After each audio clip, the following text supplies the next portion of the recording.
I wanted to do a program with the Russians because I knew that somewhere down the road, I wanted to go and do a film on the Kremlin.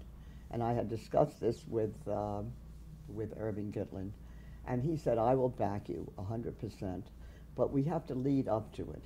And maybe the way to lead up to it is to have programs on the nation's future between Americans and Russians that would give the interest to the audience of what the differences are and what the sameness was. And I said, well, the best way to do that would be with the guys who were going out into space. But the one we had in space at that time had not gone into space. He had only orbited and come back. So the Russians wouldn't even talk to me. I kept writing letters. They would have nothing to do with me. And finally, because of my relationship with Pierre Salinger and the president, they wrote a letter to, they knew what I wanted to do. They knew I wanted to do the Kremlin, and they knew I wanted to do something between the cosmonauts and the astronauts. So the president wrote a letter to the president of NBC and said, I am taking this trip abroad. I am going to Paris to meet with de Gaulle and Malraux and several of my wife is coming, and she will be doing the cultural end of it. I will be doing the political end of it. In Vienna, I will meet with Khrushchev and his people to discuss the future of whatever that is, our relationship between the United States and Russia. And then I will go to London to talk with Winston Churchill, and we will meet with the Queen. And he said, I think it would be a very good idea if Lucy Jarvis comes along on this trip. And we will not penalize you by taking up one of the seats of the journalists. Now, that was very important because each network was assigned a certain number of seats for their on-air personality and for their team of their camera team. And they had to live with that small number. And wherever they went, those were the people that were covering the trip. And the normal coverage of presidential trips. And in this case, it was a little bit expanded, but not very much. And so they were very jealously guarding every seat. So they were not about to give up a seat to Lucy Jarvis. And if they had, the correspondents would have been screaming. So the president, understanding that, and Pierre understanding that, said, we will make an extra. She will come on the Caroline with us. So I flew to Europe with the president for the purpose of creating future programs for the nation's future originally, but then, of course, for documentaries on its own. And the first one I spoke to them about was about the astronauts and the cosmonauts. And they said, well, you still don't have anybody who went into space. You only have that first fellow who orbited, but he didn't go into space. When you have somebody in space, you let us know. In the meantime, I got to meet an organization called COSPAR, the Cooperative Agency of Space, Space Research and Exploration. And COSPAR used to meet every year in a different country to discuss what had happened in space in that year and what that particular country had to offer. So I telephoned them. They were in The Hague. I telephoned them one day and I said, I'm Lucy Jarvis. I'm an executive at NBC. I exaggerated. And I understand that the next meeting of COSPAR next year is going to be in Washington, D.C. And they said, yes. How did you know that? Well, never mind. Pierre told me about that. And they said, actually, it's not in a year. It's in about 6 months. And I said, well, who are you inviting? And they said, well, we are inviting the professors and the technicians. And I said, well, how about inviting Herman Titov, the Russian cosmonaut who went into space? Oh, well, I don't know. And I don't know I don't know how the Russians will react to that. I said, well, try inviting them. And I said, and I will send you a prepaid cable or telegram for 100 words.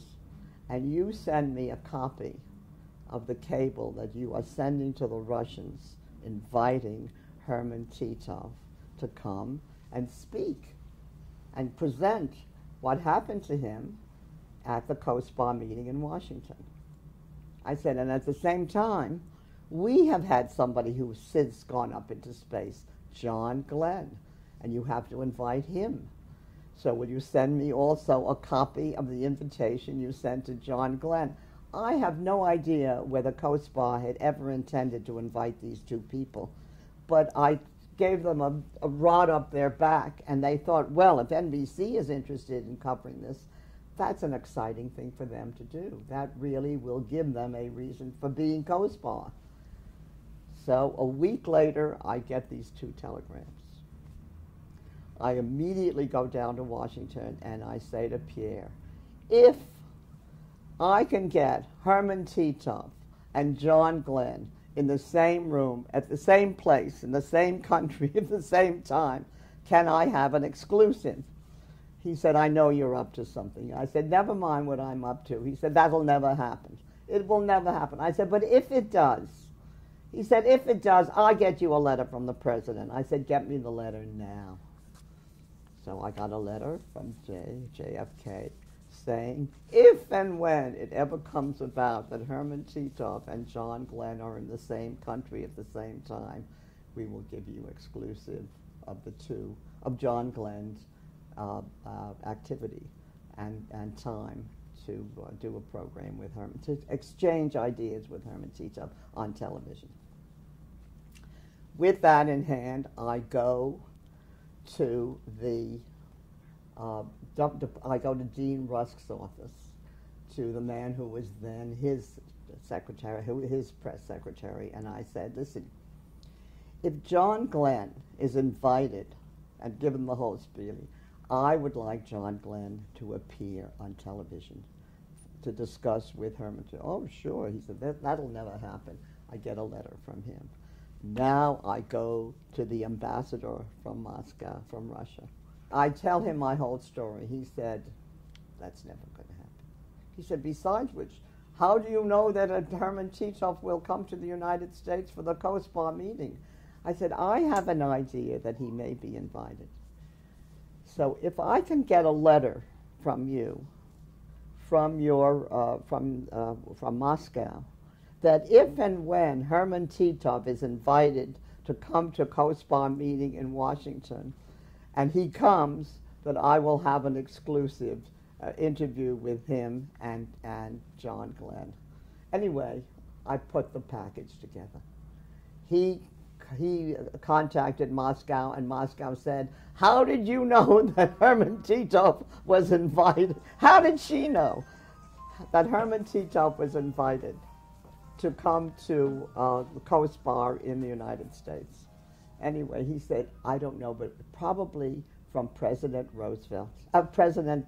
Nixon, President Kennedy, because, he said, I have an idea that she was so sure of herself that she must know that everybody was invited, and she must know that she has exclusive rights to this television show. So I got a letter from the Russians. When the guys came to Washington for that meeting, I had already set up the program as part of the nation's future, in which John Glenn and Herman Titov, I have pictures of them, and Blagonravov, who was the head of space programs in Moscow, and Dryden, who was the head of space programs in the United States, the four people appeared on the nation's future. Now, the other networks are going up in smoke because they're trying to get an interview with these two guys, so they said, we're sorry. But it was signed up with NBC. We gave NBC the exclusivity. So I said, I'll tell you what, come to our program. We'll be happy. And the program is set up in such a way that we have an audience participation. The first half hour, they will be discussing they will swap stories. Maybe we'll even have a 2-hour show. So they'll spend an hour swapping stories about their experiences in outer space. And the second part of the show is people will ask questions. And so all the networks sent correspondence to that show, and we had them asking questions because it was the only way that they would have the opportunity to question John Glenn and Herman Titov in the same room at the same time.